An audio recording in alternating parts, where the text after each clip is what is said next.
Fear No Evil. Chapter 4.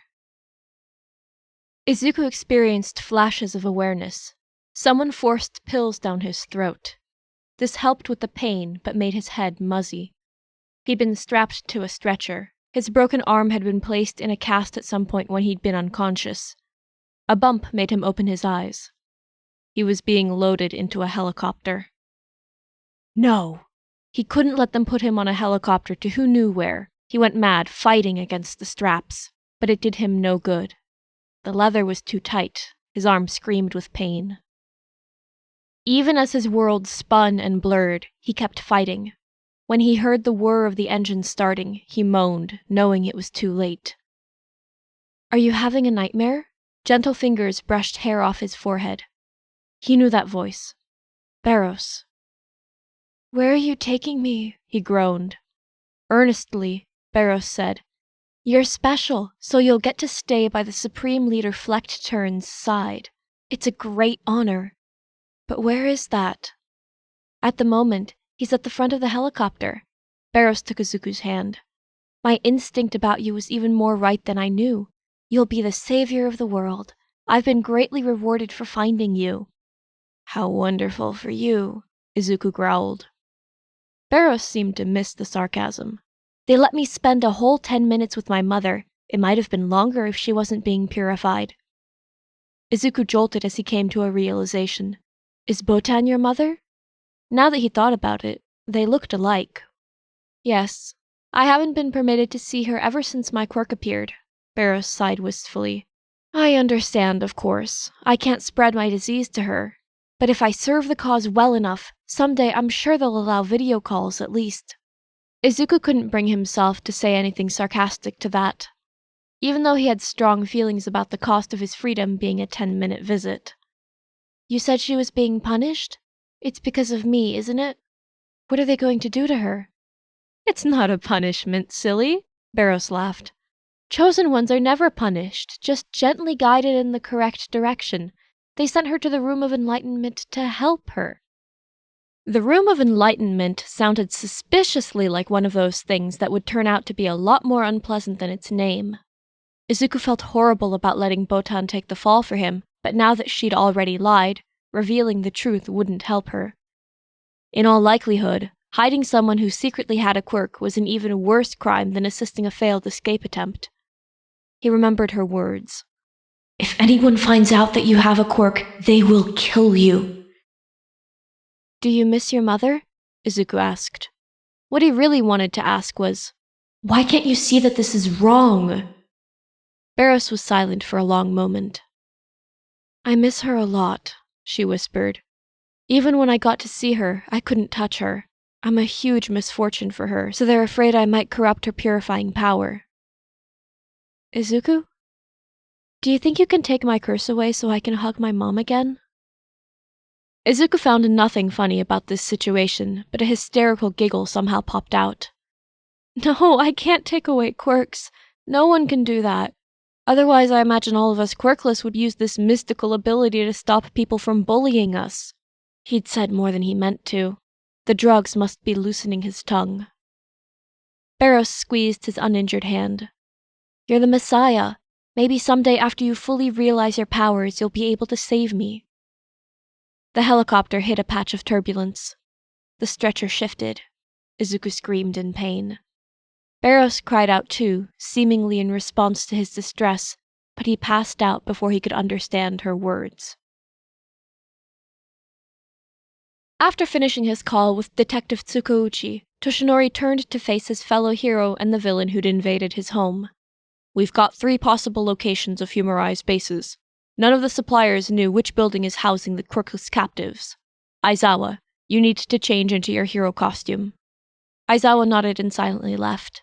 Toshinori still worried about if Eraserhead was in the physical condition to fight after running away from the hospital. But he knew that he couldn't stop a hero who'd just watched a kid get kidnapped before his very eyes. If they tried to leave Aizawa behind, he'd probably attack Humarise on his own. It felt unnerving to have All for One hovering so close. The villain said, As soon as we attack one base, that will give them a warning to move their captives. Are we hitting all 3 locations at once? I should be able to narrow it down more than that based on my old memories. Toshinori pulled out a map and started marking locations. Most of the compound was underground. It can't be the base in the mountains. They wouldn't be able to dig deeply enough. He crossed off that location. I'm certain I saw trees outside the greenhouse glass a few times. It was near a forest, so it can't be the downtown location either. Besides, they'd never keep the captives somewhere so easy to escape. He crossed off the second location. A forest outside town? It's got to be here. He circled the third location. All for One snorted. I'd almost forgotten that you were so pathetic you used to belong to a brain-dead cult. Toshinori's hand clenched on the pen. He relaxed his grip before he broke it. I was their prisoner, not their accomplice.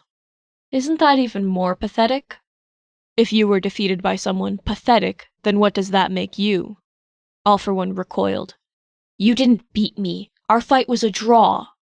Your lack of face and lack of presence in the underworld says otherwise, Toshinori sneered. We can settle who's stronger after we've saved our kids. Toshinori had no intention of letting young Midoriya fight All for One. He never would have even passed on his quirk if he'd known the villain still lived. He would capture All for One himself after he'd rescued his successor. For now, he needed All for One's knowledge of Humarise's quirks and his fighting power. This would be an unsanctioned attack. Toshinori couldn't get support from the police or other heroes. That reminded him. First, we need to find a landing spot for my helicopter. All for One said, I have access to a warping ability. Toshinori raised an eyebrow. I'm supposed to trust you? All for One snorted. I'll be using the portal too, so I can't just dump you in the bottom of the ocean. Besides, I'm not going to kill you until my son is safe. What would happen afterward went unspoken. Toshinori sighed. I feel so sorry for any poor kid who has you as a father. For your information, I'm a great father. Would your son say the same thing? Definitely, All for One growled. Toshinori snorted skeptically. I might yet get a chance to ask him. Then we'll see. I'm not letting you see his face. I wouldn't take him hostage. I'm not you. You'd try to turn him against me. You don't sound quite as confident in your relationship as you first claimed. He doesn't know that you're a villain, does he? All for One's arms started to swell up. This subject is off limits, he growled. An irresistible thrill filled Toshinori. He felt delighted to finally turn the tables and jab All for One's sore spots. He deserves to know. I couldn't possibly let you keep deceiving some poor, innocent child. Don't you dare pretend to be self-righteous about threatening my family. As All for One lunged, Toshinori swelled up and summoned One for All. Stop. Aizawa stood in the doorway, his eyes glowing and his hair lifted in the air. What are you two doing? Do you want to rescue our kids or not? Both All for One's arm and Toshinori's body shrank. Sheepishly, they didn't look each other in the eye. Aizawa stared wearily. I feel like I'm dealing with two of my students. Toshinori sent the door of the compound flying inward with one punch. Behind him, All for One snorted. Always with the big, flashy attacks. Aizawa sighed. I know, all the top heroes are like that. The smoke cleared, revealing two red-robed guards carrying old-fashioned pikes. They gaped at the intruders. Then one of them slammed his hand down on a red button on the wall. An alarm blared and a second metal gate slammed down behind the guards. Too late, Toshinori punched the man unconscious. The other guard backed away. Waving his pike, he growled, My purity will prevent you from touching me, abomination. Aizawa stepped in front of All for One, holding out his arm protectively. Stay here while we professionals deal with the situation, sir. I'll protect you. He activated erasure at the guard. Toshinori easily knocked the cultist out. So much for his purity. All for One regarded Aizawa's extended arm with an amused gaze. He stepped around the underground hero, then strolled toward the metal panel on the wall. The alarm is connected to the internet. How convenient. I have a quirk for that. A spark shot from his finger, and the alarm shut off. I diverted the signal so it looked like the break-in came from a different entrance. That should buy us a bit of time. With a flick of his finger, All for One sent forth a dark purple blade. It sliced through the gate. See? Less flashy and more quiet. Aizawa startled. Did he just use multiple quirks? Wait, is this decrepit-looking old man actually useful? Toshinori blinked. Yes, why did you think I brought a villain along on this mission? I thought he was a concerned father we shepherded here as a charity case. Aizawa shook his head. I had him pegged at B-rank villain at best, retired due to his injuries. B-rank? All for One gasped. What about my majestic, intimidating presence? You do have a very nice suit, clearly bespoke, Aizawa admitted. The suit alone raised you up from C-rank. Toshinori protested. I know I mentioned him stealing quirks. Aizawa shrugged. I nod off whenever you start talking. All for One laughed. I like you. I forgive you for the B-rank remark. Personally, I have several of the buffoon's speeches recorded to use as sleeping aids. Over his shoulder, Toshinori called, I don't want to hear that from a villain who monologues like he's being paid by the word. His retort didn't slow him down as he raced past the other two into the building. He needed to find young Midoriya before All for One. He did not trust the villain's promises. As he ran after, All for One stage whispered to Aizawa. His costume's ridiculously flashy, too. I've always wondered why a Japanese hero dresses like he's from America. Me too. Aizawa nodded. Heroes should wear darker colors in order to blend in. Even if you have a strength power and rarely rely on stealth, there's no actual advantage to looking like a beacon on the battlefield. A beacon of hope to my allies, Toshinori protested. Aizawa said, Lower your voice. I thought this would be a stealth mission, but certainly not anymore. A group of red-robed guards ran forward, carrying old-fashioned pikes. Their terrified gazes fixed on Toshinori. The abomination has descended upon us! Protect the chosen ones! 3 standing in the back summoned fire, tornadoes, and darts. Aizawa activated Erasure and their quirks withered away. The cultists stopped and stared in confusion or dropped to their knees, praising their salvation. All Might darted around them using rope to tie them up. For those who resisted, regular weapons broke under his fists. The cultists howled as if being burned whenever he touched them. Many would rush at All for One rather than go near Toshinori, which was definitely a mistake. All for One summoned a massive net, pinning a huge group to the ground. I've got 10. I'm at 15, Toshinori said smugly. We'll see about that. All for One narrowed his eyes as an explosion formed on his palm. Toshinori dashed forward, pushing up the villain's hand to deflect it. From the gaping hole in the ceiling, he knew he'd been correct to do so. You don't get any points if you kill them.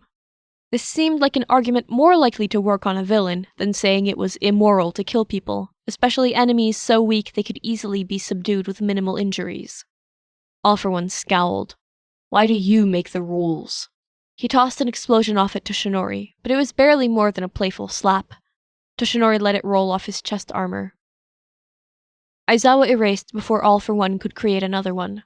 All Might makes a good point. It's harder to take an enemy alive than kill them. Naturally, that should be considered more of an achievement. Also, we'll need them alive for interrogation if our kids aren't here. Rolling his eyes, All for One summoned another net.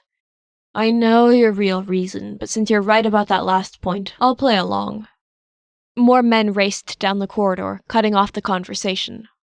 After All for One and All Might had dumped the guards into a pile, All for One said, Ha! 28. This way. Toshinori took off toward the cells holding quirkless prisoners deeper underground, where it was supposedly safer. Slow down, Aizawa called.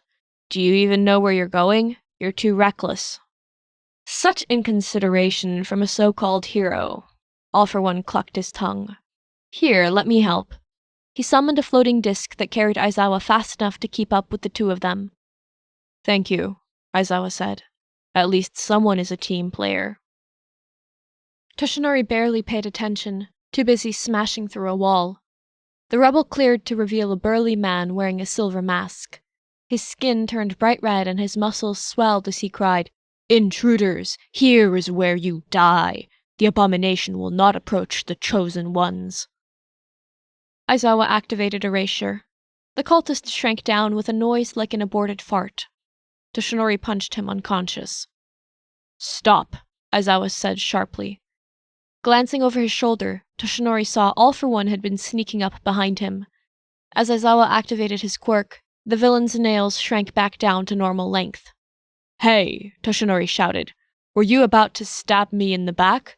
You can't even keep yourself under control for less than an hour? What's wrong with you? I take back what I said about you reminding me of my students, Aizawa grumbled. I would have expelled a fool like you on the first day. All for One protested. I was only going to stab him a little. It wouldn't have even slowed the meathead down. He just would have had a new scar as a souvenir. His eyes gleamed as he examined Aizawa. You're very fast. Such a beautiful quirk.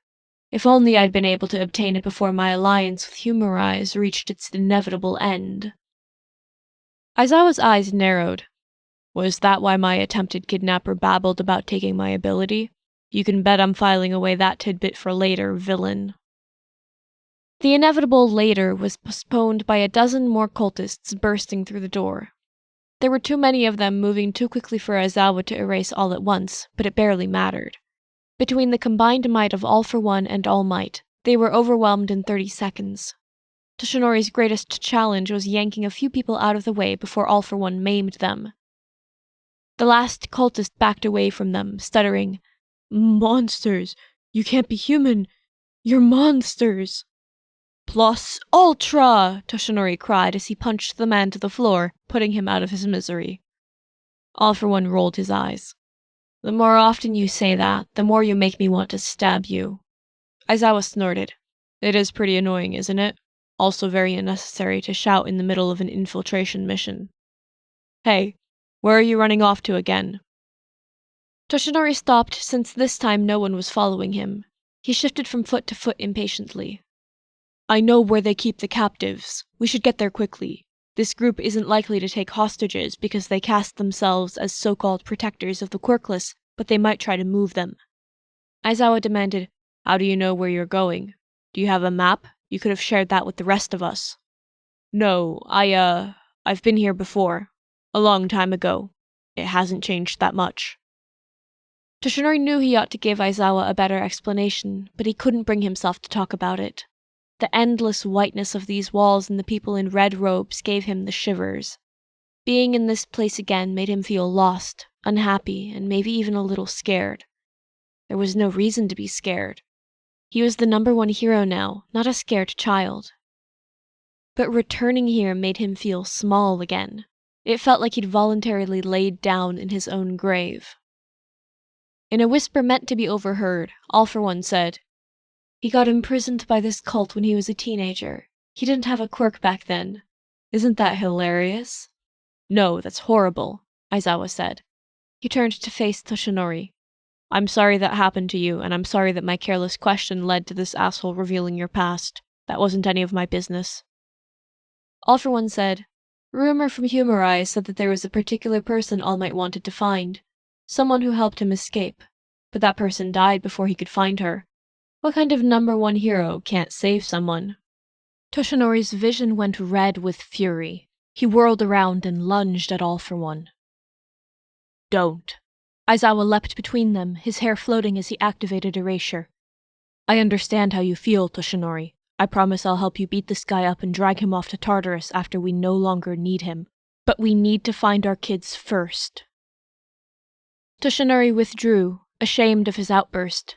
You're right. I'm sorry.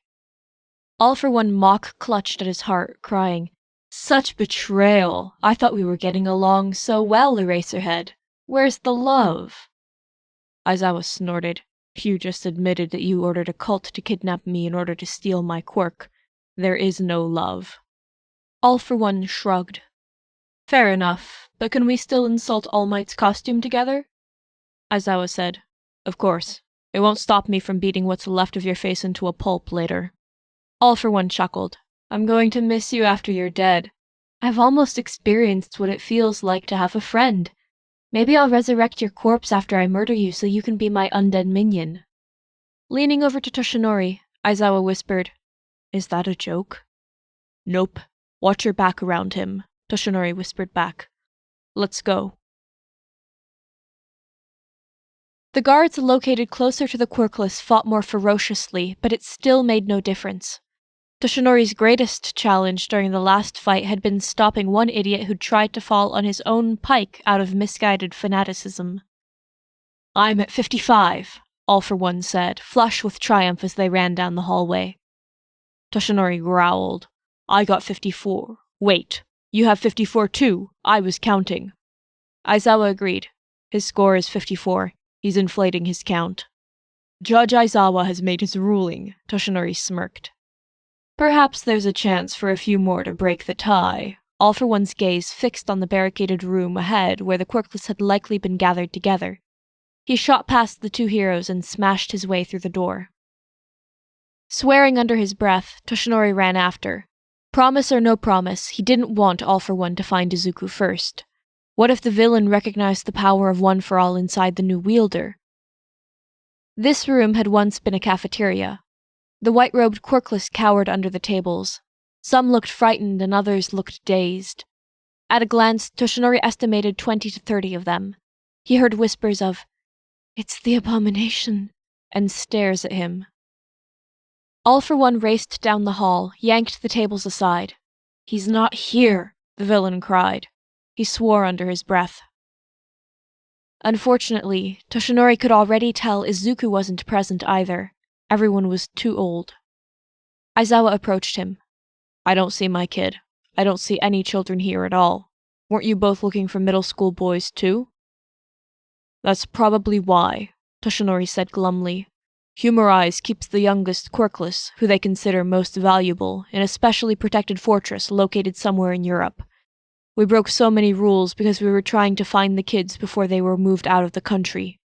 And we were too late, went unspoken. Aizawa winced. It's going to be very hard to track down missing Japanese citizens in a foreign country. Just getting permission to use our quirks will be a diplomatic nightmare. His mouth set in a grim line.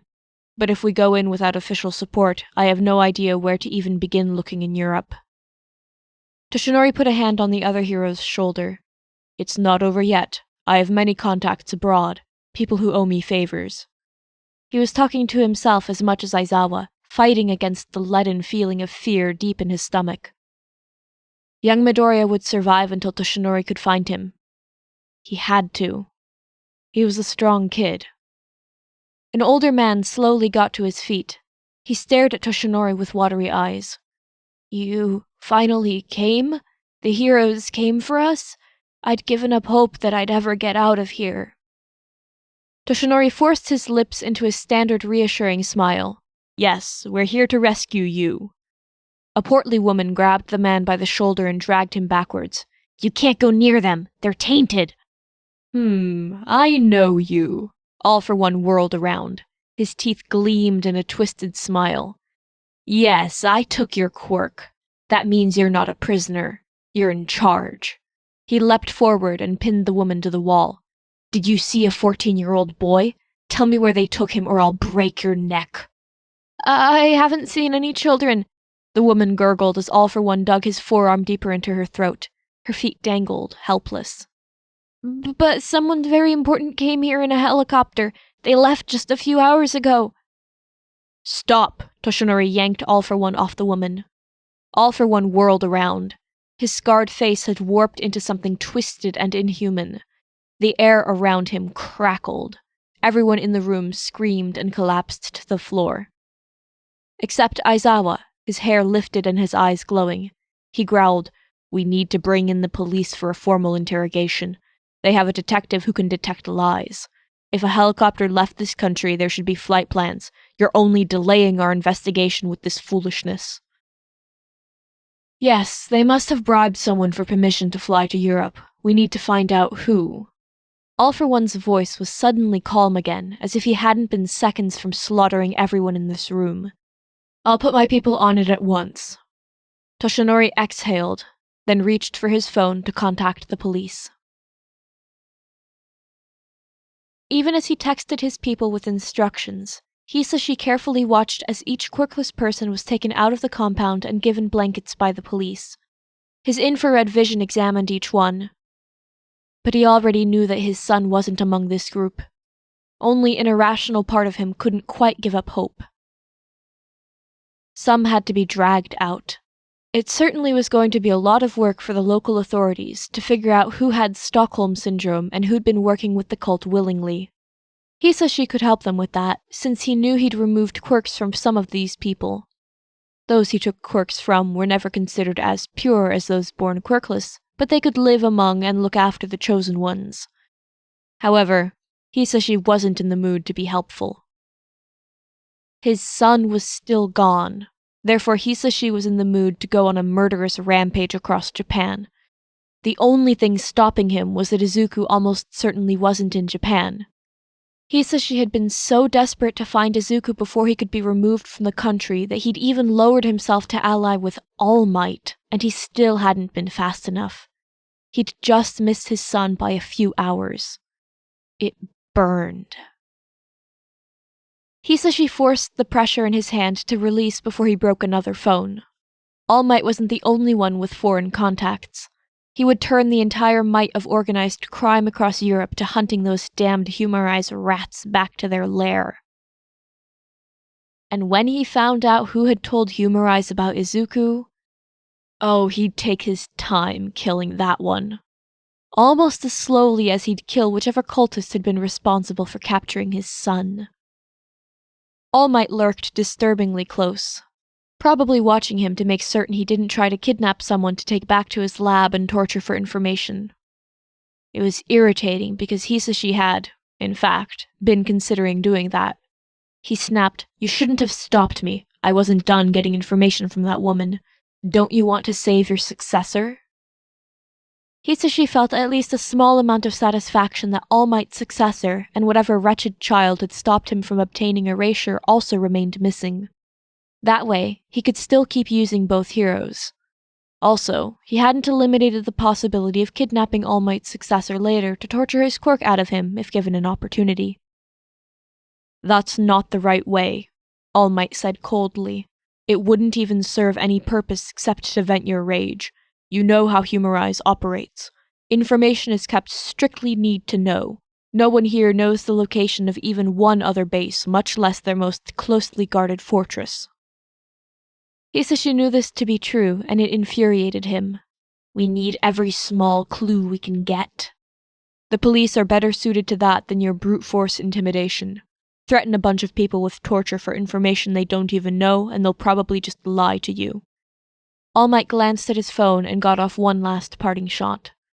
"If you can refrain from being yourself for a few more minutes, I have a lead on how to get information the ethical way."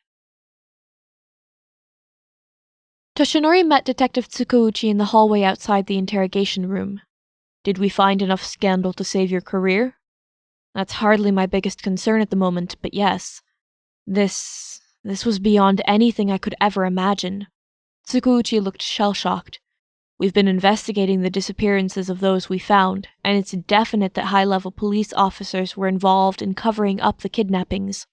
I can hardly believe the corruption ran so deep." "You've only found the tip of the iceberg," Toshinori said. "Humarise has contacts throughout the world, including high-ranking politicians. They're planning something big, but I've never been able to get traction to stop them because they're too well protected." Tsukauchi shook his head. "Yesterday I would have measured you for a tinfoil hat. Today, looking at how many powerful people Humarise corrupted and wondering how many we haven't yet found, I'm taking your concerns very seriously. I'll help you investigate, I promise." Toshinori asked, "Have you found any information about where they took the children? Anything at all?" "It's as you told me to expect," Tsukauchi said. "The cultists are extremely tight-lipped. The quirkless prisoners didn't even know where they were, much less where to find anyone else. Most of them seem scared to talk, like they either have Stockholm Syndrome or they don't yet trust we can keep them from being captured by Humarise again." "It's both," Toshinori said. "The police have turned fleeing captives over to Humarise before. They don't trust you.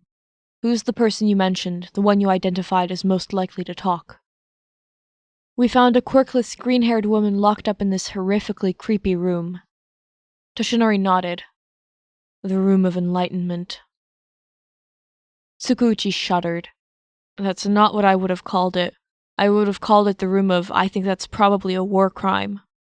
The European Commission of Human Rights ruled it torture in 1976, Toshinori muttered bitterly. Tsukuuchi looked at his friend's face. Is that what you dream about when... His voice trailed off. He did not finish the question, for which Toshinori felt grateful. Instead, Tsukuuchi coughed and changed the subject. I'd assumed that anyone locked up in there couldn't possibly have any positive feelings towards the cult. But she clamped up just like the rest of them. She wouldn't even tell us her name. Toshinori felt no surprise. Send me in, please. I'm in a better position to understand her than anyone else here. I believe she'll talk to me. Tsukuuchi gestured at the door. I'll let you try. We can't legally hold her forever, since she's a victim, not a criminal.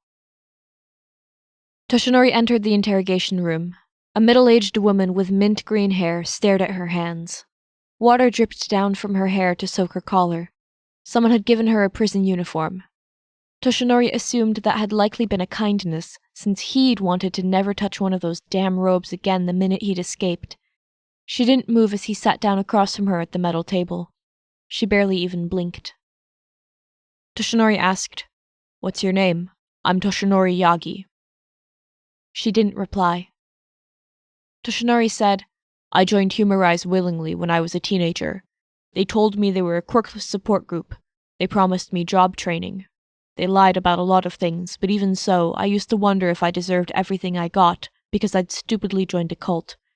But that's bullshit. No one deserves what they do. Her shoulders hunched slightly. She still didn't look at him.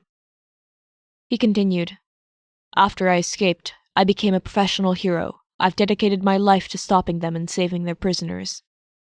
Her head shot up. She whispered, You're the abomination. Then she flinched and muttered, Sorry. I don't mind being called that. They say you can judge a man by the quality of his enemies, and I'm proud to be Humarise's enemy. Toshinori grinned fiercely. They told me that I couldn't survive without them, but I could. I did. If you'll let me, I want to help you rebuild your life, too. Looking down, she mumbled, It's too late for me. I don't think it's too late for anyone. It's certainly not too late for the children. I'm looking for a 14-year-old boy. His name is Izuku Midoriya. He has curly green hair and freckles. She twitched. She knew the name. Toshinori said, Young Midoriya has a mother who loves him very much. She's been crying non-stop for fear of what might happen to him. She whispered, They say you developed a quirk even though you had the missing toe joint and uncorrupted blood work. Are you the reason Izuku has one too? All color drained from Toshinori's face. The cult knows? If they knew, if he was already too late to save his boy, she shook her head rapidly. They don't know. I'm the only one who knows. He broke a greenhouse wall, but I lied to them and said I used the bomb. I told him that he had to keep it secret, and I hope to God that I convinced him. He seemed smart. He must have listened to me, because if they'd found out, they wouldn't have let him go near where they keep the other quirkless children. Thank you. Thank you so much. Toshinori could barely breathe through his horror of what had almost been. That was why you were being punished, wasn't it? She looked away. I didn't want to see them burn a child. Her voice dropped to a whisper. I've watched it happen twice. A pair of married cultists were convinced their daughter was quirkless, but she had a hidden quirk. Obviously she'd always had it, she'd just never noticed it, but Flecked Turn decided that she must have committed some sin to become tainted. And then they burned it out of her. The second time was a reporter who pretended to be quirkless to sneak into the cult. Afterward, they forced the rest of us into purification rituals non-stop for days because they had to redo every ritual with those two in it. We had to touch the ashes. She grasped at her damp hair, her nails digging into her skull so tightly they drew blood. Very gently, Toshinori took her hand and tugged it down to stop her from hurting herself. Then he let go. He knew that after he'd escaped the cult, he hadn't wanted people touching him. Can you please tell me anything you know about where they took young Midoriya? I'm going to save him. Please help me. We're looking for 2 other children as well. Did you see them?" She said, "I only saw 1 child, but that doesn't prove anything. They consider new chosen children to be on a need-to-know basis, and us quirkless never need to know anything important. If there were other children, they all would have gone to the same place. All the kids get moved to the headquarters in Europe, but I don't know which country."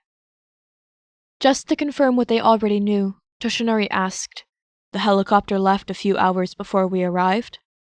She nodded. "Almost exactly 2 hours. I remember clearly because it was the first time I was allowed to talk to my daughter in over a decade." She lowered her gaze to the table. "They took her away from me the instant she developed her quirk. They made her believe she was diseased and tainted." Bitterness filled her voice. "I hated them for that, but I couldn't stop them." "I'm sorry," Toshinori said, even though that felt woefully inadequate. She took a deep breath, then recited the facts dispassionately. "My daughter accompanied someone important. He'd only just arrived and planned to leave right away. She was excited, convinced there was something special about Izuku, but she wasn't allowed to tell me what. If there were more children, she wouldn't have been allowed to tell me that either. She complained about having a 10-hour flight ahead of her." "From the bottom of my heart, thank you," Toshinori said. An estimate of when the helicopter had entered the country would help them identify it. Even a rough idea of the flight time would let them narrow down the list of possible countries. "That's all I know." Her brow creased. "Wait, one more thing. My daughter was upset that I hadn't received her last postcard. It must have been confiscated for revealing too much information.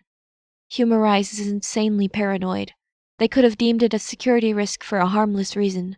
It might already be destroyed. But if you can find the postcard, maybe it will help you?" Her voice wobbled on the last word. "We did find a box of confiscated letters in the High Priestess's office," Toshinori said. "That's very helpful. Thank you." She stared at her hands.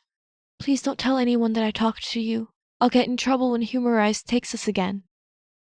"What? No, they're not going to have another chance to kidnap you. I promise, we won't let them come near you ever again." She stared at him with blank, unbelieving eyes. He said, "We're investigating the corrupt officials who turned a blind eye to the kidnappings. I'll personally provide protection to the victims and free mental health support. I'll give everyone money to start new lives. You won't fall through the cracks this time. You have my word as #1 hero." In a soft, pitiful voice, she admitted, "I don't know what to do with my life now. I haven't held a job in decades. I have no family except my daughter. I have no quirk. I don't have anywhere to go." The words went straight to Toshinori's heart. She reminded him very much of Chizuru, the elderly woman who'd helped him escape the cult, but told him that it was too late for her to leave. The person he'd never been able to find and save. "Then I'll help you find a new home. Trust me, I know how you feel. When I first escaped, I felt lost too. I only survived because kind people helped me."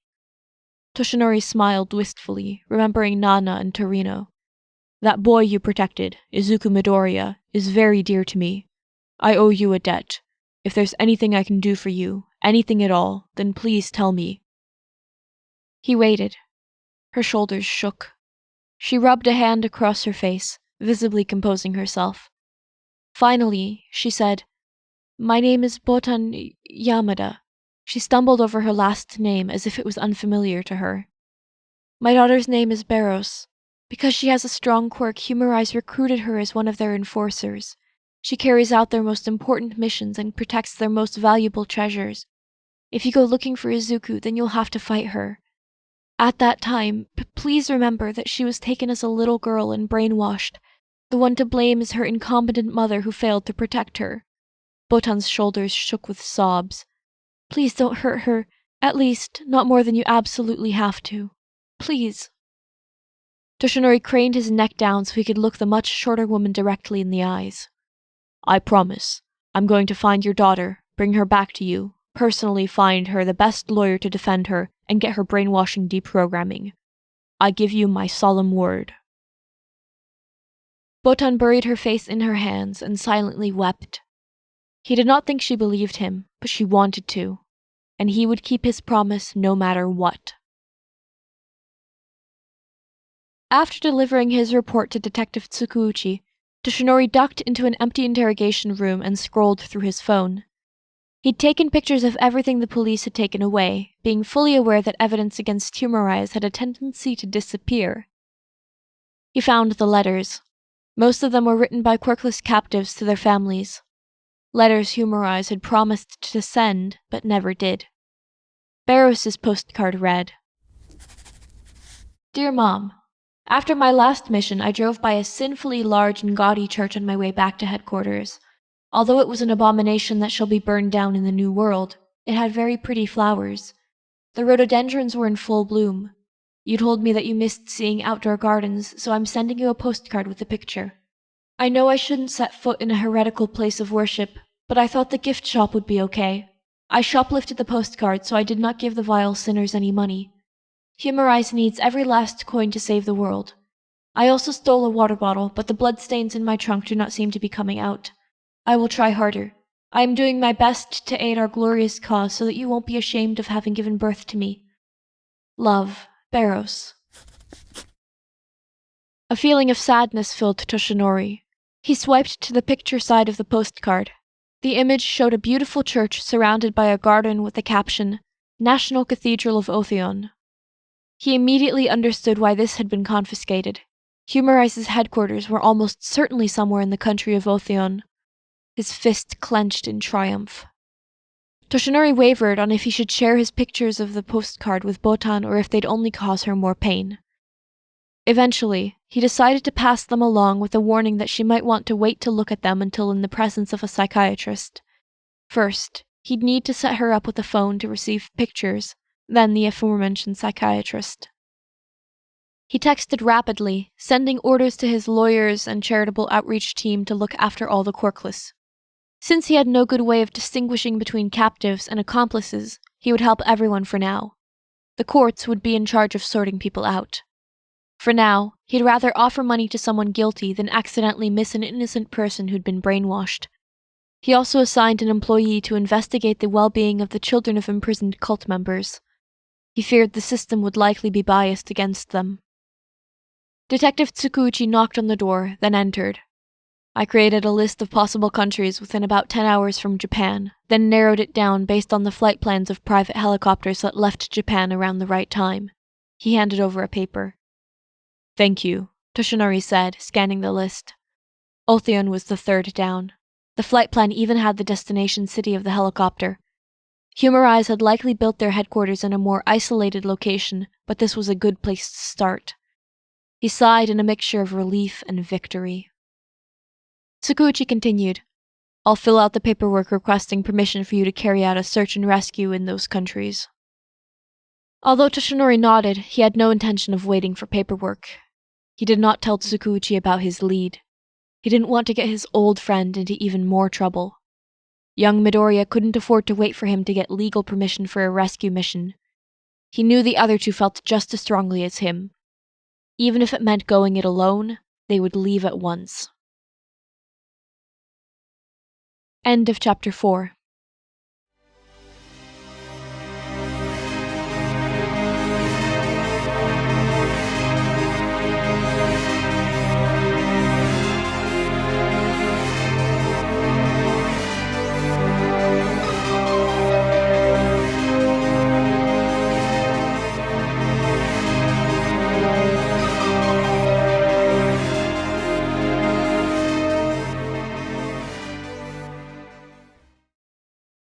Omake time.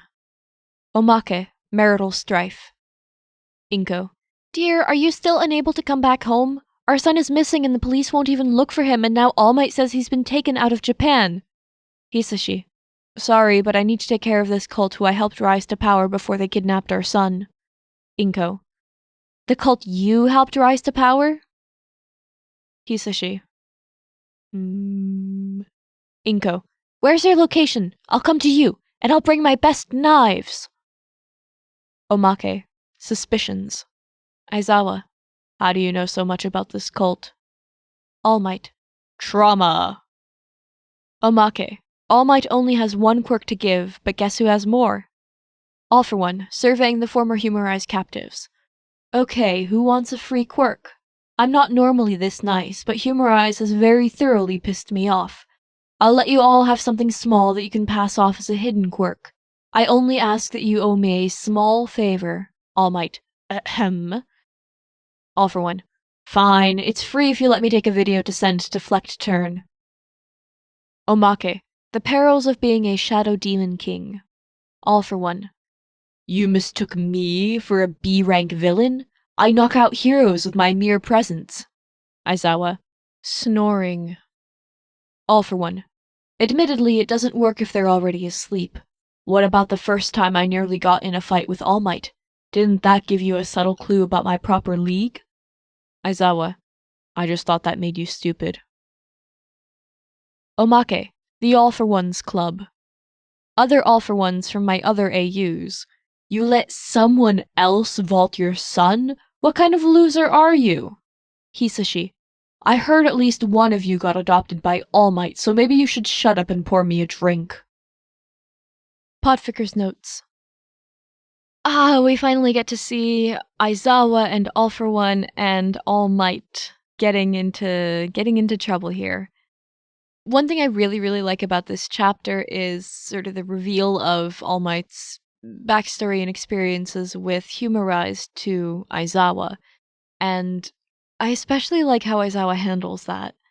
Where he's kind of suspicious and then he says, I'm sorry that my question allowed All for One to reveal your trauma, your history to me. I think that's a really nice note and shows how Aizawa does genuinely care about things like that. He can be abrasive, he can be really direct, but he still cares.